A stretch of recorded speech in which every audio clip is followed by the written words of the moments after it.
Good afternoon. Good morning po sa ating lahat. Salamat po sa ating pastor kasi he has given me an opportunity para po magturo po sa Bible class today. So I hope po ay matuto po tayo. Actually po, kagabi po ay binigay po na lesson sa akin is marami pa akong kailangan ding matutunan. So naniniwala po ako na along the way ay meron po tayong matututunan, whether nakalagay na po siya sa pointers ko dito or sa inyo po mismo. Makikita niyo naman po yung outline na to sa account po ni Pastor na sa Joey Reyes. Yan. So nandoon naman po yung outline. So bago po muna tayo mag-start, tayo po muna ay manalangin. Amang dakilang Diyos na makapangyarihan po sa lahat, salamat po Panginoon at kami po ay may pagkakataon na kami po ay makapanalangin, makalapit po sa inyong tono ng biyaya. Salamat po sa kalayaan na kami po ay nakakapunta dito, wala pong umahadlang. Salamat po Panginoon at kami po ay nagsama-sama Panginoon sa oras na ito. Ikaw Panginoon ang magpara po sa amin Panginoon, sa amin pong pag-aaralan sa oras na ito. I'm very sure Panginoon na kami po ay marami pa pong matututunan. Salamat po Panginoon at kayo po ay kumakausap sa amin at salamat po Panginoon at kayo ang magtuturo po sa amin sa araw na to. Gamitin niyo po ako Panginoon na masabi ko po Panginoon ang gusto niyo pong iparinig sa inyo pong mga anak. Kahit ako rin po Panginoon ay alam ko po Panginoon na meron pa rin po kayong sasabihin sa akin Panginoon as we discuss this lesson along the way. Salamat po muli sa oras na ito. Patawad po sa aming mga pagkakasala, pagkukulang sa inyo. Gawin niyo po kami malapit sa inyong harapan. Ito po ang aking dalangin, pasasalamat sa pangalan ni Jesus. Amen. Yan. So, nagbigay na po ako ng notice kanina na tayo po ay mag-advance reading or basahin po muli natin ang Acts chapter 3 and 4. So para to lessen the time, yung ating pong mga babasahin verse kasi hindi po lahat ng verses ay babasahin natin for the lack of time. Yan. So ang topic po natin sa oras na ito is the church. We have been talking about what kind of church we ought to be, the kind of church we are continuing to learn in this past years, even before the pandemic. Ano ba yung constant na inaaral natin kahit nung before pa nung pandemic? Dito natin malalaman ulit o maging review sa atin ay yung kahalagaan at yung pinaka-purpose ng church. So ang sabi po dito is ang matututunan po natin or ma-realize po natin as we discuss this lesson, the purpose of the church.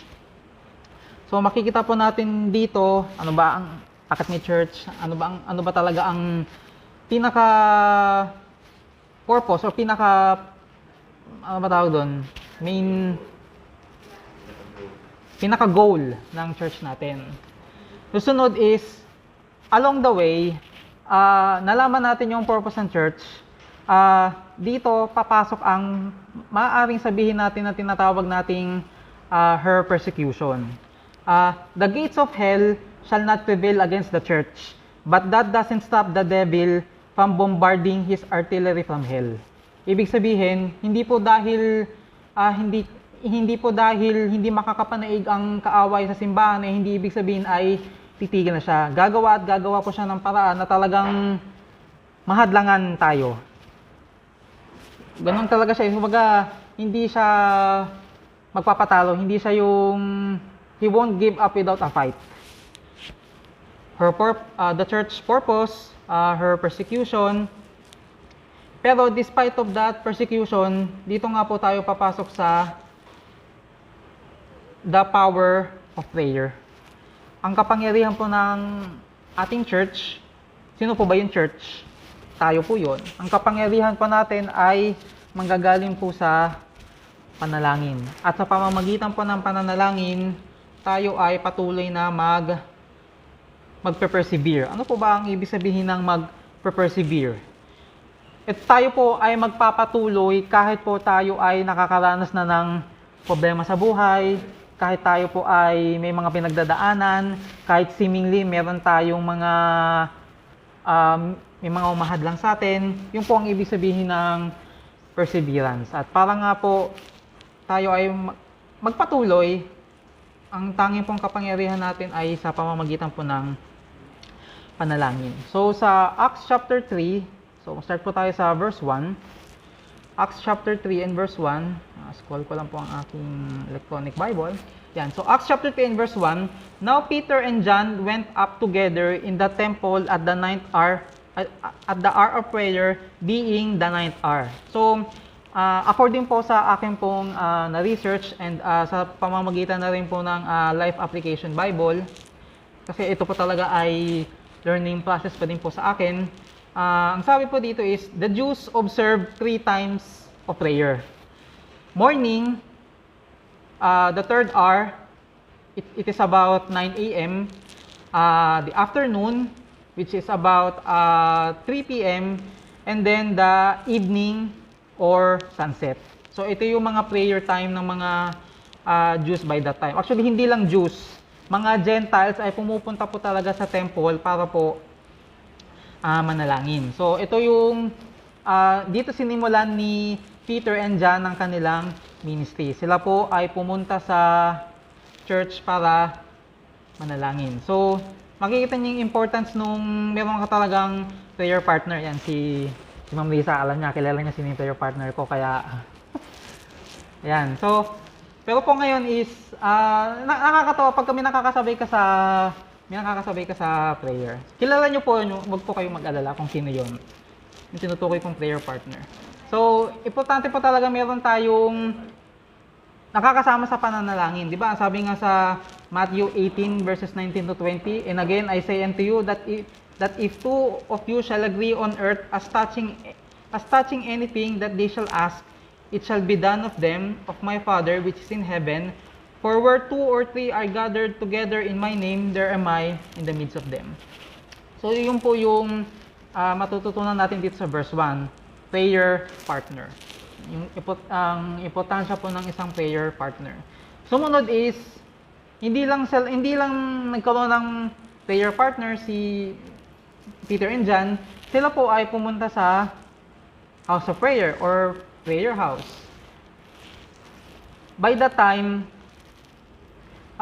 yun nga pa na-mention ko kanina, bago po mag-start si Peter and John sa kanilang pong ministry, sila po muna ay nanalangin.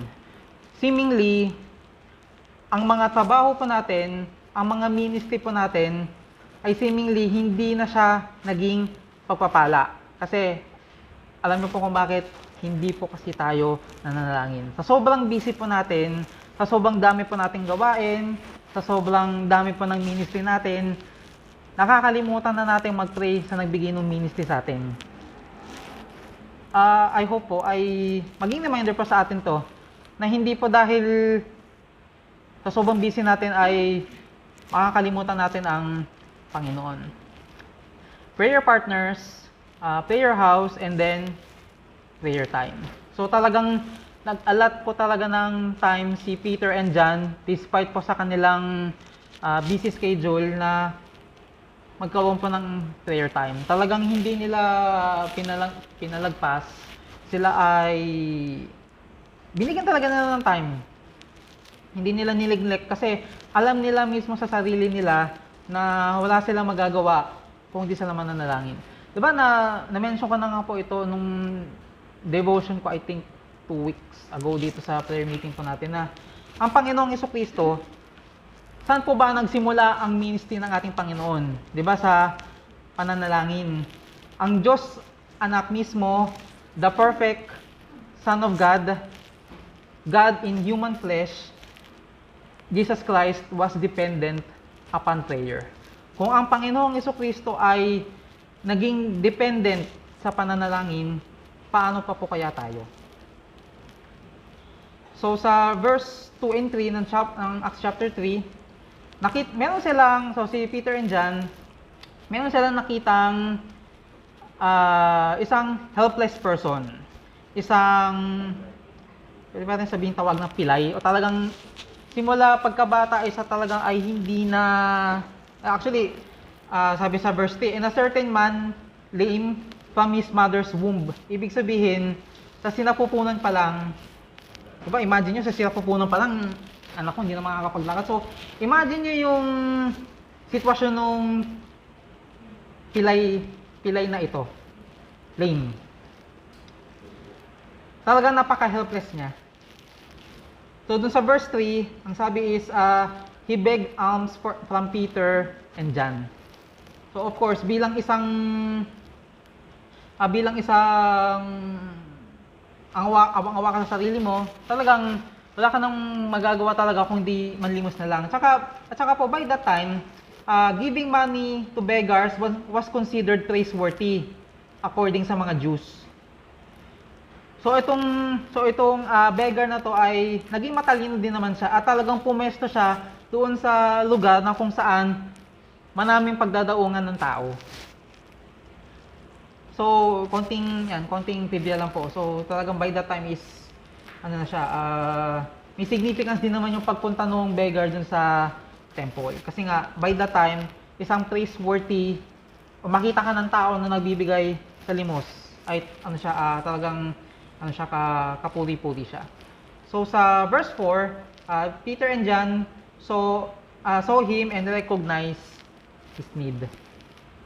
So hindi inignore ni Peter and John yung pangangailangan ng lame man. So sabi po sa verse 5, and etong lame person, he gave heed unto them, expecting to receive something of them.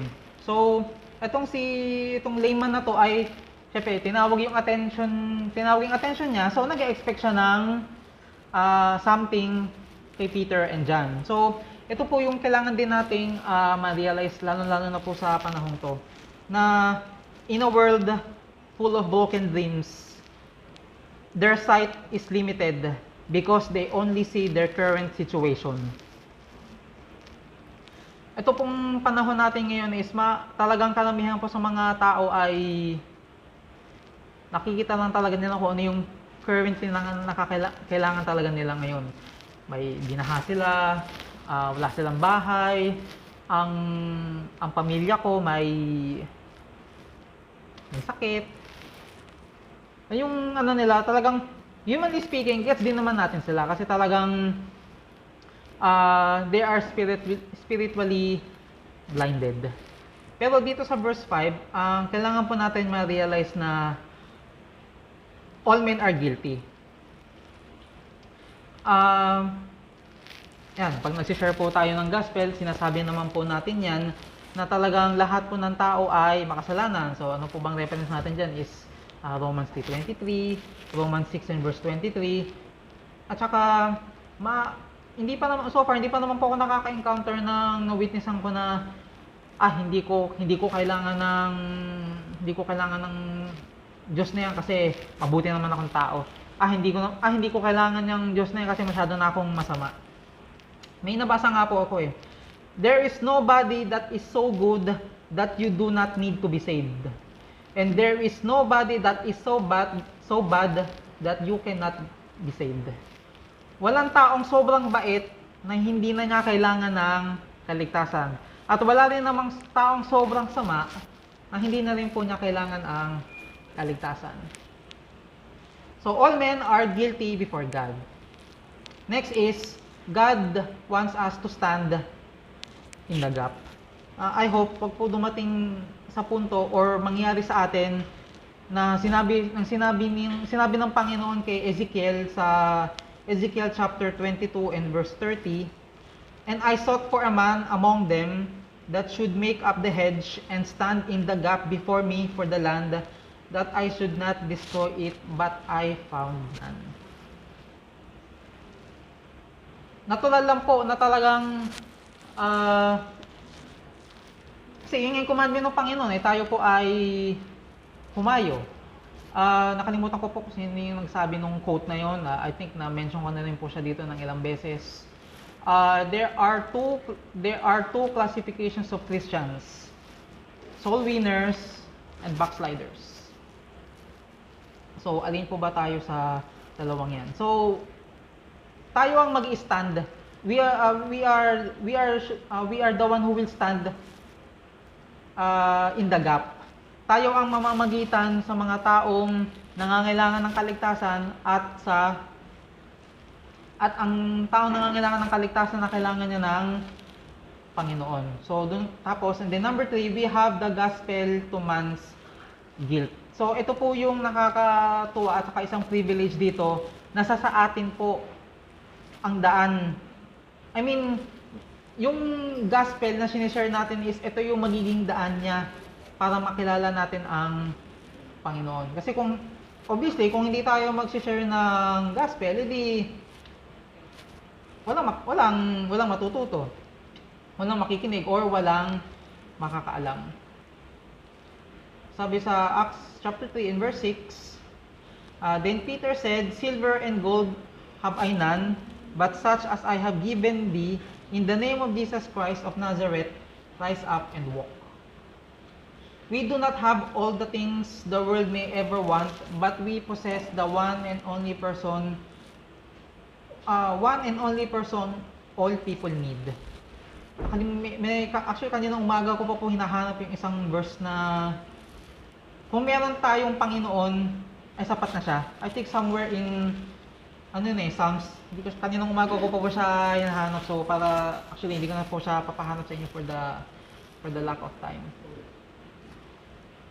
Tama nga naman hindi lahat buti nga po hindi lahat ng panalangin natin ay sinasagot ng Panginoon So, sino nakapanood ng, yung movie na Bruce Almighty? Yan, so, di ba, nung oras na yon, kasi di naman tayo naniniwala doon, si Bruce, naging Diyos siya ng mga saglit na panahon. Imagine nyo yung naging sitwasyon. Kasi 'di ba, nakakarinig siya ng mga prayer ng mga tao. Ang ginawa ni Bruce, ang ginawa niya sa mga prayers ng mga tao, sinagot niya, yes. Imagine niyo sinagot ni Bruce yung prayer ng mga tao, naging chaotic yung lugar. Pero yun nga buti na lang ang tao, buti na lang ang Diyos, hindi siya ganun. Alam niya na pagka sinagot niya ang panalangin natin, alam niya ang magiging end result nito. So, madalas nagpapasalamat tayo sa mga answered prayers, pero dapat magpasalamat din po tayo sa mga unanswered prayers.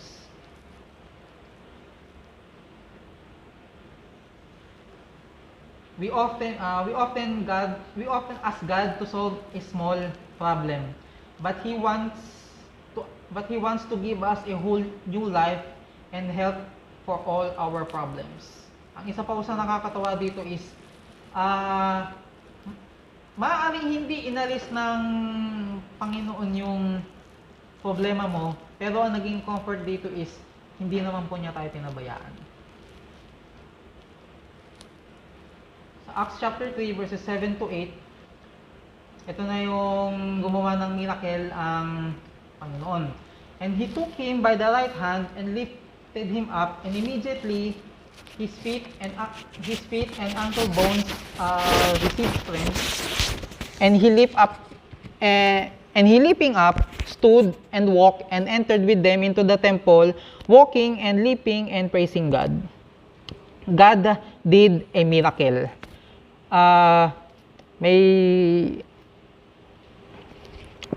Actually, kung sa panahon to, it is a miracle among the miracles. Bakit po? Etong taong to ay hindi nakakapaglakad since birth. So, wala siyang idea kung paano maglakad kasi nga pilay nga talaga siya.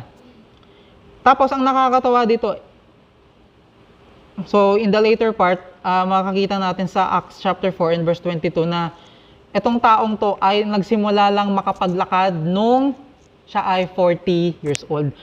Imagine nyo yung tagal ng prayer niya. It took him 40 years bago masagot ang panalangin niya. I do believe na itong lame man na to ay meron siyang faith. Kasi kung walang faith tong lame man na to ay hindi siya hindi siya gagaling, hindi siya makakapaglakad. Imagine niyo yung tagal. Siyempre, humanly speaking, ako na pilay. Pero imagine niyo yung sitwasyon niya ha. Maaaring by that time meron siyang paa pero hindi niya magamit. Kung ako bilang tao, nag-iisip ako, meron akong paa since birth pero hindi ko siya magamit. Pero ano yung nakakatawa dito is despite dun sa 40 years na paghihintay niya, ay naging sulit din naman. Actually, hindi ko ma-imagine kung paano niya natutunang maglakad agad. Kasi 'di ba, since birth hindi siya hindi niya alam paano maglakad. Pero dito, 'di ba, miracle among the miracles. Talagang hindi lang siya naglakad, talagang nagtatatalon pa sa sobrang tuwa.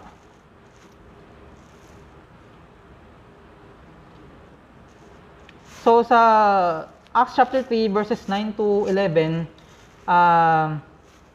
and all the people saw him walking and praising God, and they knew that it was he which sat for alms and at the beautiful gate of the temple, and they were filled with wonder and amazement at that which had happened unto him. And as the lame man which was healed held Peter and John, and all the people ran together unto them in the porch that is called Solomon's, greatly wondering. So, siyempre, namangha sila. Alam nila na itong taong to ay hindi nakakapaglakad since birth. Pero nung araw na yon, siya ay nakapaglakad. So, nagtaka sila. Anong nangyari? Humanly speaking, and let's be realistic, people won't listen kung wala tayong masasabing natawag na achievement, wala tayong naging impact, or wala tayong masasabi nating naipakitang success sa mga tao. Kasi humanly speaking, hindi talaga sila makikinig sa atin. Pero itong feat na ginawa ni mental block po ako. Si Peter and John ay talagang ito yung naging jumping board nila para makinig sa kanila yung mga taong nasa paligid ng temple at yung mga nasa loob ng temple. At yun nga po sa Acts chapter 3 verses 12 to 18, so nagkaroon sila ng opportunity na ma-preach yung gospel. Naging jumping board nila yung miracle na naganap dun sa temple.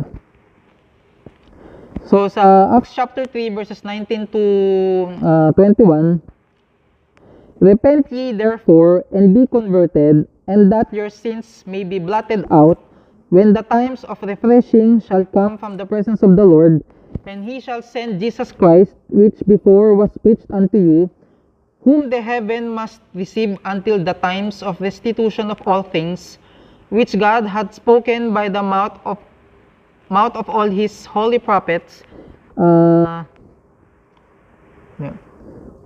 since the world began. So, after i-preach ni Peter yung gospel, obviously, yung sumunod is a call to repentance. Tapos sumunod is Acts chapter 3 verses 22 to 26. Yan. So, dito, may binalikang history si Peter sa mga Israel. Yung saan ulit yun? Yan. So, sa verse 22, for Moses truly said unto the fathers, a prophet shall the Lord your God raise up unto you of your brethren, like unto me, him shall ye hear in all things, whatsoever he shall say unto you. And it shall come to pass that every soul which will not hear that prophet shall be destroyed from among the people. Yea, and all the prophets from Samuel and those that follow after, as many as have spoken, have likewise foretold of these days. Ye are the children of the prophets, and of the covenant which God made with our fathers, saying unto Abraham, and in thy seed shall all the kindreds of the earth be blessed. Unto you first God, having raised up his Son Jesus, sent him to bless you in turning away every one of you from his iniquities. So ano po ang reference nito? So saan sa Old Testament yung sinabi ni Peter na a prophet shall the Lord your God raise up unto you? So ito po ay, ang reference po niyan is, kumbaga ilagay nyo na lang po sa inyong mga notes. Deuteronomy 18 verses 15 to 19. So imagine nyo yung privilege nung Israel na winaste nila. Kaya binalikan ni Apostle Peter yung sinabi ni Moses. So sa Acts chapter 4 verses 1 to 3, and as they spake unto the people, the priests and the captain of the temple and the Sadducees came upon them, being grieved that they taught the people and preached through Jesus Christ the resurrection from the dead. And they lay hands on them and put them in hold unto the next day, for it was now eventide. So, yun, according nga po sa life application, eventide, sunset. Ibig sabihin, meron na ulit prayer time ang mga Jewish and Gentiles by that time. So, pinalipas muna ng mga religious leaders yung ginawa ni Peter and John. So, ang ginawa nila ay Peter and John were detained overnight. So, kinulong muna sila hanggang sa tinuloy na lang nila kinabukasan yung paglilitis dun sa dalawa. So, sa Acts chapter 4 and verse 4, howbeit many of them which heard the word believed, and the number of the men was about 5,000. Ang isa pong cross reference nito is sa Romans chapter 10 verses 12 to 17. So buksan po natin doon. Romans 10 verses 12 to 17. Reference po nung Acts chapter 4 and verse 4. Romans 10, 12 to 17. For there is no difference between the Jew and the Greek, for the same Lord over all is rich unto all that call upon him. For whosoever shall call upon the name of the Lord shall be saved. How then shall they call on him in whom they have not believed? And how shall they believe in him of whom they have not heard? And how shall they hear without a preacher? And how shall they preach except they be sent? As it is written, how beautiful are the feet of them that preach the gospel of peace and bring glad tidings of good things. But they have not all obeyed the gospel. For Isaiah saith, Lord, who hath believed our report? So then faith cometh by hearing, and hearing by the word of God. There will be always people who would believe through the preaching of the word. Actually po, nung huling punta ko po sa Masbate ay napaka-thankful ko po sa Panginoon kasi ang mga tao ho doon is Bisacol. So, actually, nung last day ko po doon, nung gabing nag-share po ako ng gospel, salamat sa Panginoon kasi kahit po nahihirapan ako mag-Tagalog kasi ho, may mga times po talaga nag-i-English ako, may mga talagang naunawa naman po nila kasi nung nagtanong po ako kung sino gustong tumanggap, ay may mga nagtaas po ng kamay. So, ilang mga kapitbahay po nila Joyce doon at yung ilang kamag-anak din po ni Joyce ay nasyara na po nung gospel. So, thankful naman po ako sa Panginoon kasi despite na talagang di pa talaga ako, kahit po Bisaya ay talagang wala akong alam, hindi po ako nakakaintindi. Talagang naniniwala po ako na talagang pag binahagi mo ang salita ng Diyos ay talagang wala siyang magiging sayang. So talagang merong makikinig at merong matututo at merong tatanggap. So,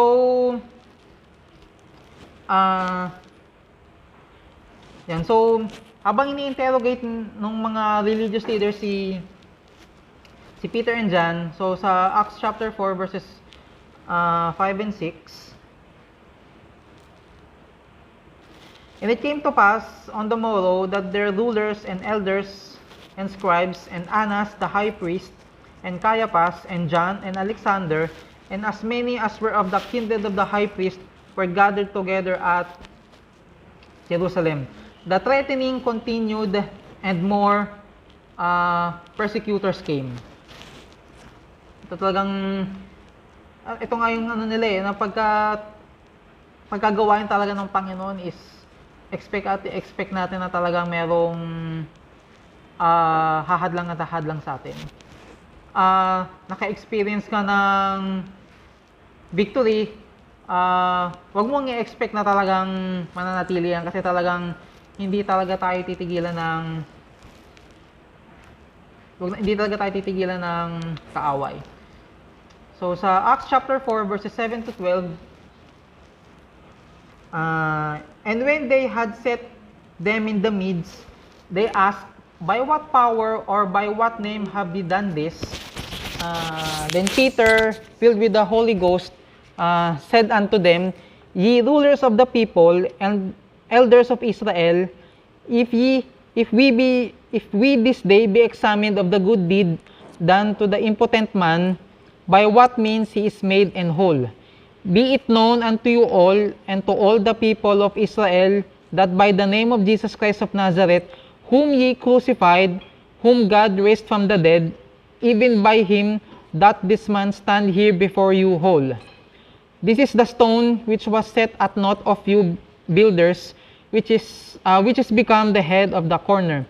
Neither is there salvation in any other, for there is none other name under heaven given among men whereby ye must be saved." Even our persecutions and opportunities, persecutions are opportunities to declare the Word of God. Despite sa sitwasyon natin, despite sa mga, actually wala pa nga tayong matatawag na persecution dito kung compare mo talaga sa ibang bansa Meron talagang opportunity na talagang tayo po ay makapagbahagi. Kahit po nasa bahay lang tayo. Alam mo yung, diba, sabi nga ng ating pastor ay ginagamit niya yung Facebook bilang extension ng kanyang pulpit. Talagang okay, so busy po talaga tayo, pero at least man po is makapag-post po tayo ng mga verses, may mga mothers or may mga fathers po tayo dito or may mga members po tayo dito na nagpo-post po nung mga quotation. So actually nakakatawa po yun, nakakapagbigay po ng encouragement yun. So dapat lang po nating pagpatuloy yun. Persecutions and threats concerning our beliefs and faith should not deter us from declaring what the world needs to hear. Ikaw na pinagpala, kaya mo bang hindi ibahagi sa iba ang mga natanggap mo? Bilang isang Kristiyano, natural lang at meron tayong tendency dapat na kung ano yung natanggap natin ay natural na ibahagi natin sa iba para maging pagpapala din po tayo. Diba? Laging mukhang bibig ng ating pastor, we are blessed to be a blessing. Kasi talagang hindi tayo makakapagpala ng iba kung hindi tayo pinagpala ng Diyos. At ang sinabi po dito is, salvation is of Jesus Christ alone. So, alam naman po natin yan, na minimension din po natin to every time na tayo ay magsishare po ng gospel, na talagang wala pong ibang daan papunta sa langit kung hindi ang ating Panginoong Jesucristo. So, sa Acts chapter 4, verse 13, "Now when they saw the boldness of Peter and John and perceived that they were unlearned and ignorant men, they marveled, and they took knowledge of them that they had been with Jesus." So talagang first impression sa kanila is, sino ba itong mga to? Di ba, ito yung mga, I think merong background tong mga to tungkol kay Peter and John. Kaya nila nasabi na ano na they perceived that they were unlearned and ignorant men. Meron silang knowledge. Pero sila Peter and John, naging bold sila eh. So, let us not forget po, sila po ay nanalangin. Hindi sila to yung bigla na lang sugod agad. Sugod agad sa gera. So, sila Peter and John ay talagang naghanda muna. So, kaya sila nagkaroon ng boldness kasi po sila ay nanalangin. At saka sila po ay hindi na po sila nanalangin. I'm very sure na sila din po ay talagang nag-aral din po ng salita po ng Diyos. Diba? Sabi nga po sa Psalms 119 and verse 99, I have more understanding than all my teachers, for thy testimonies are my meditation. Sabi nga din po ng ating pastor, Bible education is the highest educational attainment any person can achieve. Religious leaders of the past and of the present are ignorant of the will of God. So, thankful nga po tayo kasi tayo po ay natututo po ng salita ng Diyos na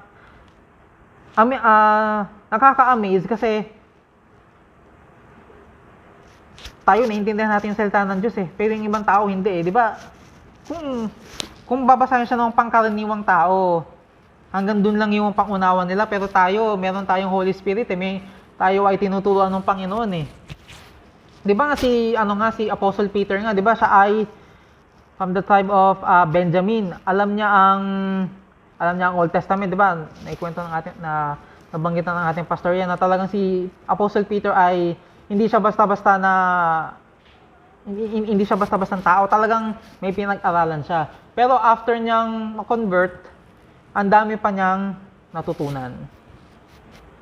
So pinapakita po dito na bilang tayong pong Kristiyano ay meron po tayong privilege na ibahagi na yung mga pangkaraniwang tao ay hindi po maiintindihan kung hindi po natin ipapaliwanag sa pamamagitan po ng banal na espiritu. And then, ito nga po, true Christianity is not religion but relationship with God. So, na-mention naman po natin yan every time po na tayo ay mag-share po ng gospel.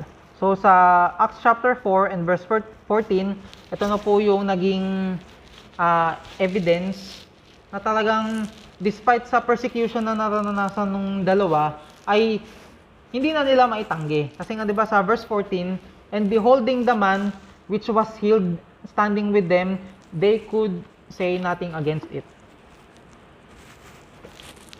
True relationship with Christ bears undeniable evidence. Ito nga po yung natutunan natin na 'di ba na tayo ay kung meron tayong tunay na relasyon sa Panginoon, kung tayo po ay close sa Panginoon, di ba natutunan nga po natin na yung mga taong hindi po, mga taong unsaved, yung mga taong seemingly ay nawawala na sa church or parang nadi-discourage na. Pero alam niyo yun, pag nagkaroon tayo ng success, ito yung tinatawag nating magandang inggit, na inggitin natin sila kasi merong pabor sa atin ng Panginoon.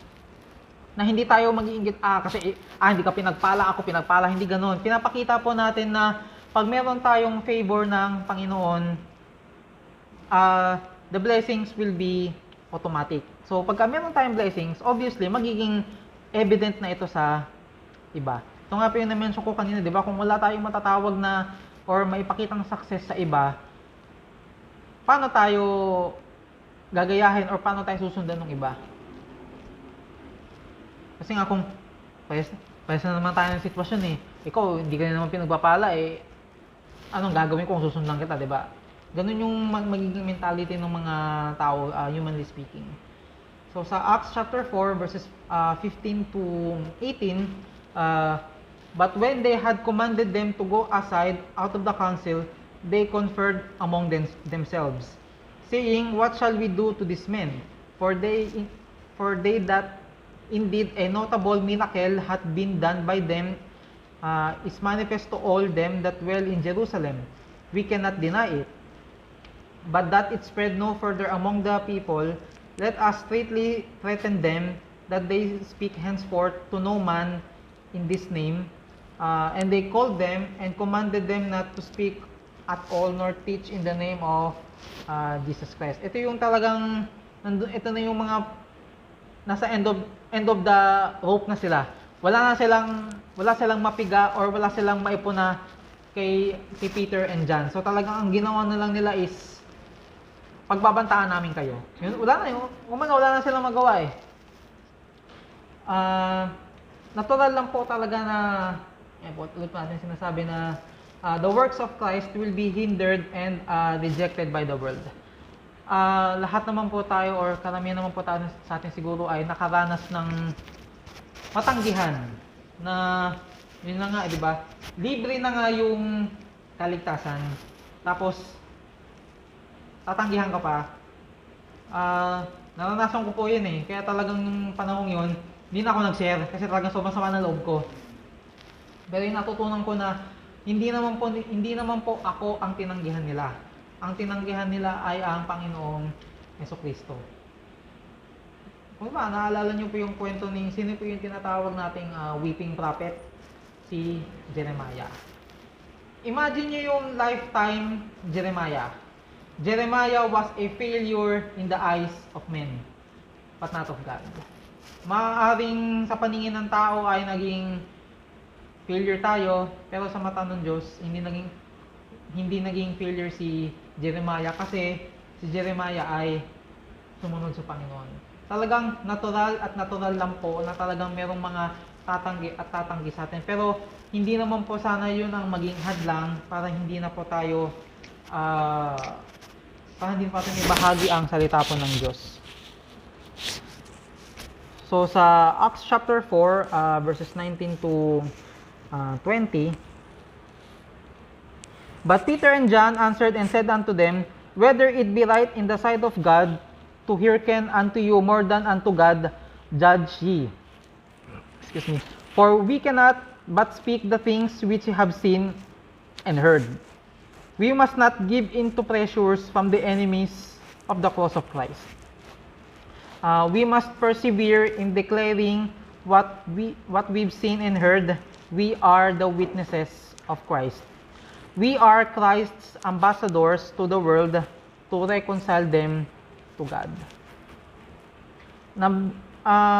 Bilang isang Kristiyano, talagang pag talagang tinikom natin yung bibig natin ay walang masasave, walang may encourage sa atin, walang manunumbalik, walang mangyayari. Diba, sinasabi nga nung ating pastor din na God is our multiplier. Bigyan natin siya ng any number except 0. Magbigay tayo ng 1, hindi natin alam kung gaano kadami ang multiply ng Panginoon, pero obviously, madami yan. At saka, alam po ba natin na ang testimony natin ay maganda at mabuti siya. Paano po nangyari yun? Our testimony can be against our church, or our testimony can be for our church. Ang testimony po ba natin ay ikakasira po ba ng simbahan natin? O ang testimony po ba natin ay ikakabuti po ng simbahan natin? So, alamin po natin kumbaga sa sarili po natin yun. So, sa 2 Corinthians chapter 5 verses 21 to 18, 2 Corinthians 5 verses 18 to 21. Yan. And all things are of God, who hath reconciled us to himself by Jesus Christ, and hath given us the ministry of reconciliation. Ano po ba ang ibig sabihin ng reconciliation? Sa Greek word is katalage. Ibig sabihin po ng katalage is restoration to the divine favor. tayo po ang ginagamit ng Panginoon para ma-restore ang nawala sa Kanya. So, we have the ministry of reconciliation. Yun po yung sa verse 18. We have the message of reconciliation, which is verse 19 ng 2 Corinthians 5. To wit, that God was in Christ, reconciling the world unto himself, not imputing their trespasses unto them, and hath committed us unto the word of reconciliation. We have the message of reconciliation. And then, we are the ministers or ambassadors of reconciliation. Sa verse 20. Now then, we are ambassadors for Christ, as though that God beseech you by us, we pray you in Christ's stead, be ye reconciled to God. So, we have the ministry of reconciliation, we have the message of reconciliation, and then we are the ministers or ambassadors of reconciliation. So, balik po tayo sa Acts chapter 4, verses 21 to 22. Acts chapter 1, verses 21 to 22. So, when they had further threatened them, they let them go, finding nothing how they might punish them. Because of the people, for all men glorified God for that which was done. For the man was above 40 years old, on whom this miracle of healing was shewed. Even the gates of hell shall not prevail against the church. So talagang walang nahanap itong mga religious leaders na ito dun kay Peter and John. Let us make the main thing the main thing. Jesus' last commandment must be our first priority. Di ba po, sa mga taong namamaalam, sa mga taong aalis, di ba, ano yung di ba, mahalaga po yung usual na huling sinasabi nila.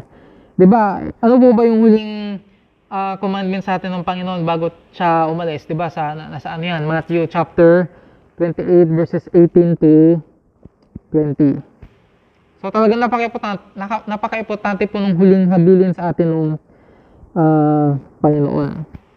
So sa Acts chapter 4 and verse 23, and being let go, they went to their own company and reported all that the chief priests and the elders had said unto them. So Peter and John declared to the brethren the threat the enemies hurled against the church. Ang gusto ko pong mapansin natin dito is they have discussed what happened. They are planning what they should do.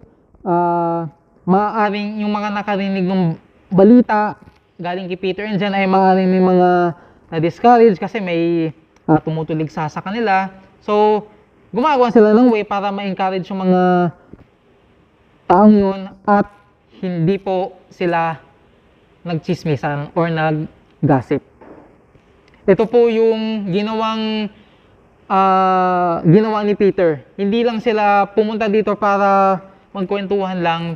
Pinag-usapan nila ano ba ang dapat nilang gawin. So pagdating agad sa church, meron agad planning. Meron agad ano ba ang dapat nating gawin. Kasi nga, church sila eh. So, ano yung natural lang naman na talagang pag alam mong may nangyayari ay natural lang na kumbaga agapan nyo na bago pa tuluyang may mangyari sa church. Ang gusto ko nga pong i-point dito is they did not gossip. Tayo po ay pumunta sa church para magpalakasan, para po tayo ay may matutunan po sa isa't isa, at yun nga po, hindi po tayo dito para magkaroon ng gossip. Sabi nga po sa isang quote is, sabi ni Morgan Blake, isa siyang sports writer, I am more deadly than the screaming shell of the cannon. I win without killing. I tear down homes, break hearts, and wreck lives. I travel on the wings of the wind. No innocence is strong enough to intimidate me. No purity pure enough to daunt me. I have no regard for truth, no respect for justice, no mercy for the defenseless. My victims are as numerous as the sands of the sea, and often as innocent. I never forget and seldom forgive. My name is gossip. Talagang kahit kailan po ay walang naging mabuting nagawa ang... Diba, sabi nga po ng ating pastor is, kung wala ka namang magandang sasabihin, tumahimik ka na lang. Kung maaaring narinig mo yung bagay na yan is, ipag-pray mo na lang. Hindi yung nangyayari na nga tong ganitong bagay, nakikita mo may problema na nga, gagatungan mo pa, magsasabi ka pa ng kung ano-ano. Kumbaga, ano yung kasabihan na nagdadagdag ka ng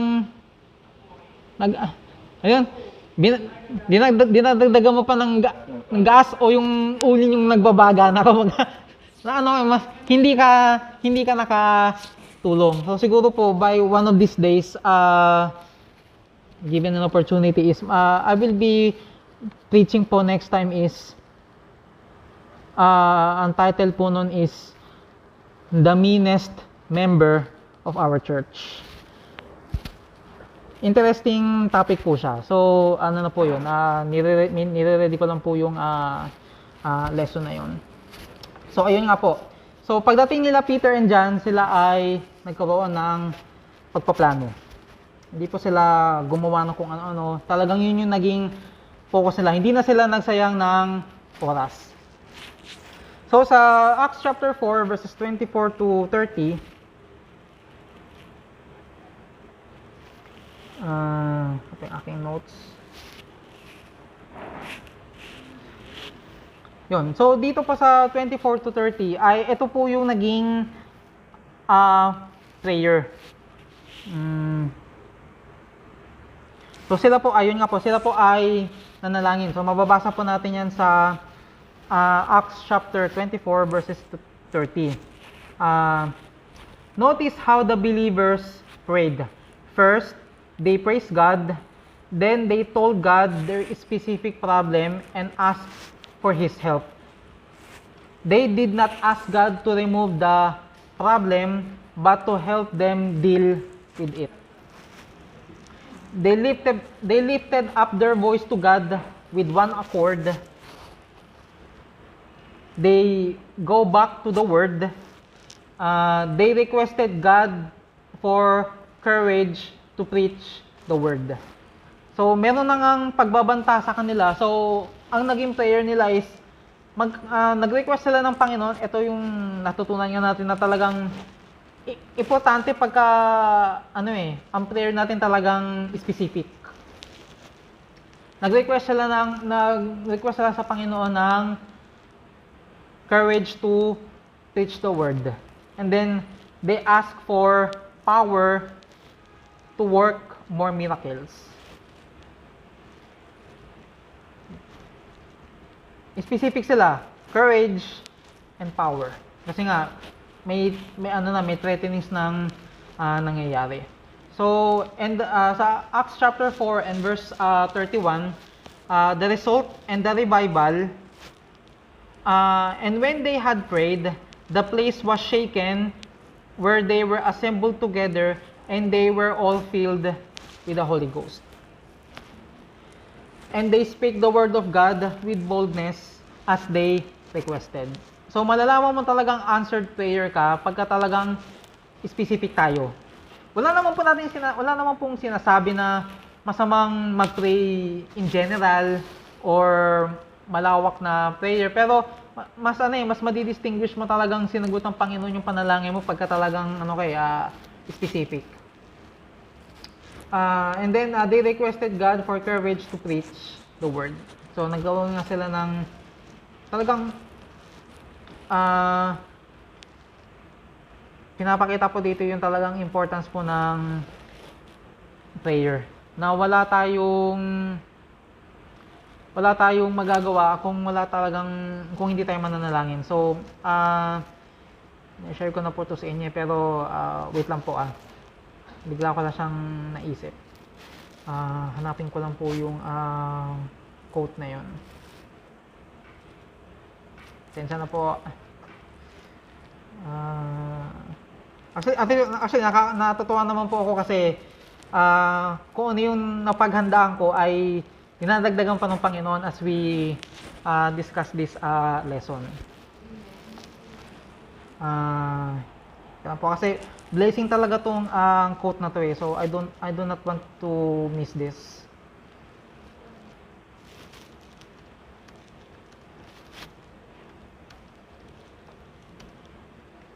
Wait lang po.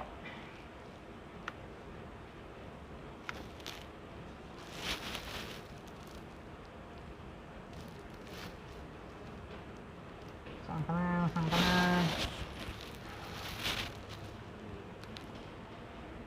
Ayan. Ang sabi po dito is, I met God in the morning when my day was at its best, and His presence came like sunrise, like glory in my breast. All day long the presence lingered, all day long He stayed with me, and we sailed in perfect calmness over a very troubled sea. Other ships were blown and battered, other ships were sore distressed, but the winds that seemed to drive them brought to us a peace and rest. Then I thought of other mornings when a keen remorse of mind, when I too had loosed the moorings, with the presence left behind. So I think I know the secret, learned from many a troubled way. You must seek Him in the morning if you want Him to the day. Kung sa umaga pa lang po ay hindi na natin hinanap ang Panginoon, sa paggising pa lang natin, hindi siya agad ang unang hinanap natin, ay obviously hindi po mangyayari yung hindi magiging maganda ang araw natin.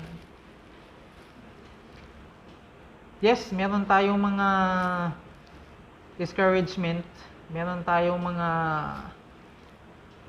mabigat na mga pinagdadaanan.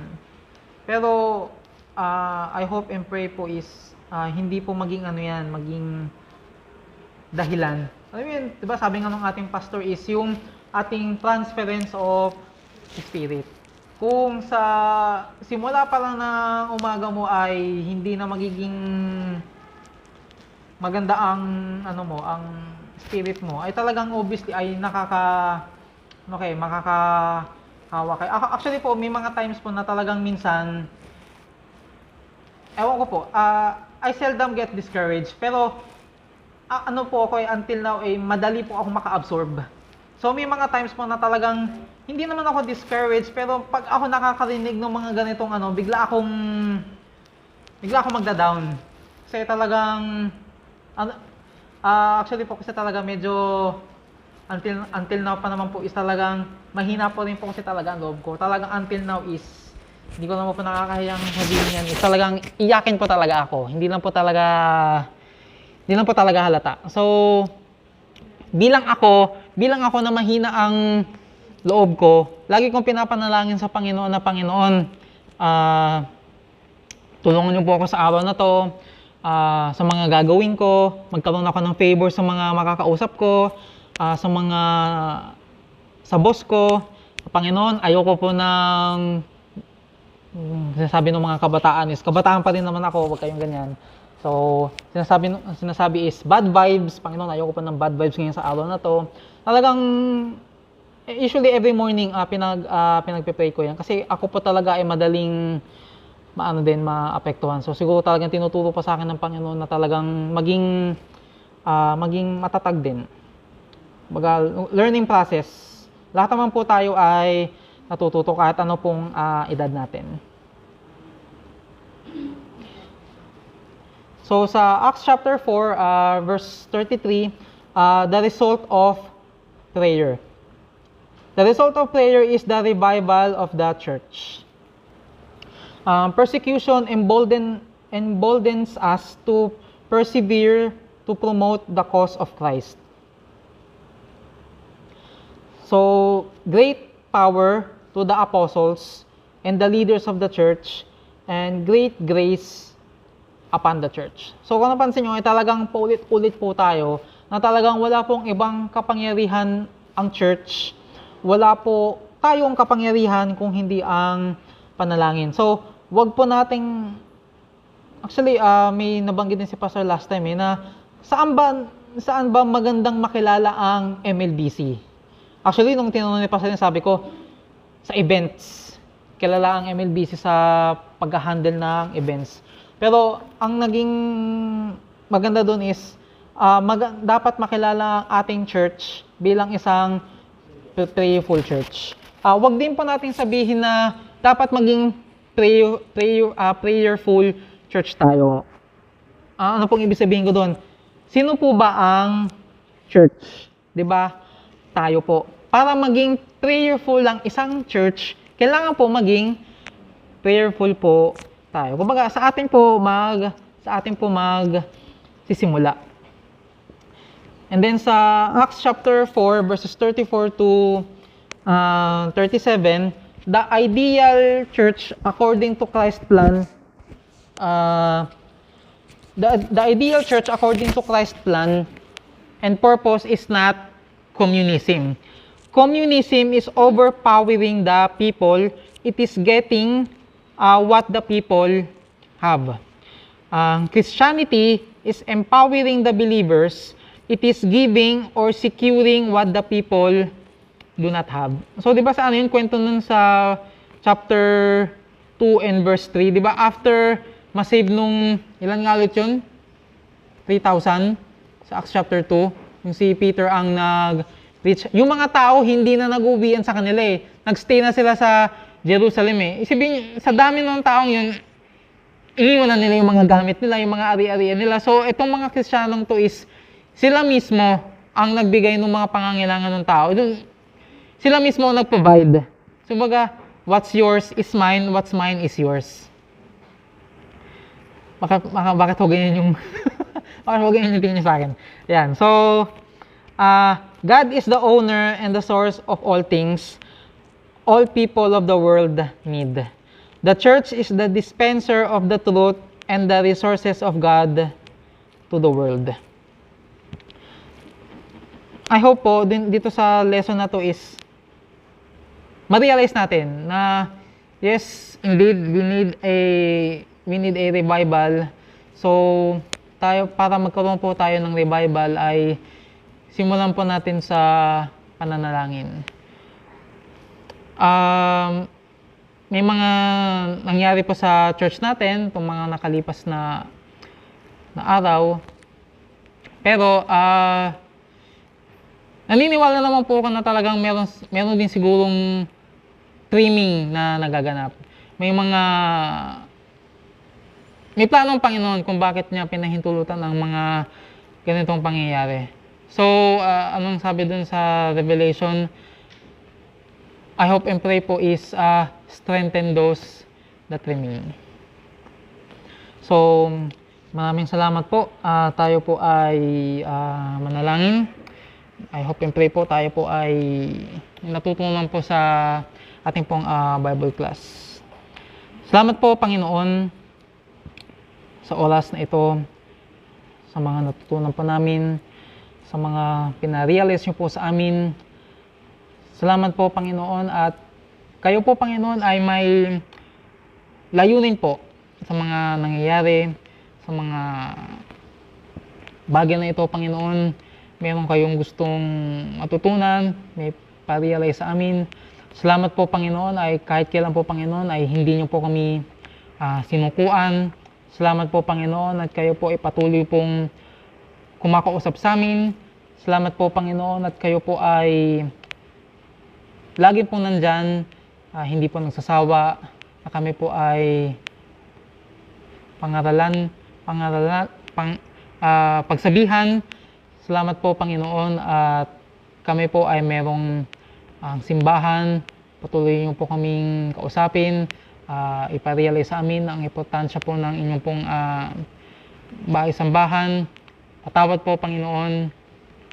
May mga times po na hindi po namin ito na-realize ang mga kahalagaan, ang aming pong mga pagkukulang. Pero salamat po, Panginoon. Salamat po, Panginoon. Kayo po ay patuloy pong kumakausap sa amin. Kung Panginoon ang magpala po sa aming pong pagsamantalang paghiwa-hiwalay, sa aming pong kakainin, pagpalain niyo po ito, Panginoon, na maging kalakasan po sa amin. Kami po, Panginoon, ay humingi ng tawad sa aming pong mga pagkakasala, pagkukulang sa inyo. Gawin niyo po kami malapat sa inyong harapan. Ito pa kami dalangin, pasasalamat sa pangalan ni Jesus. Amen.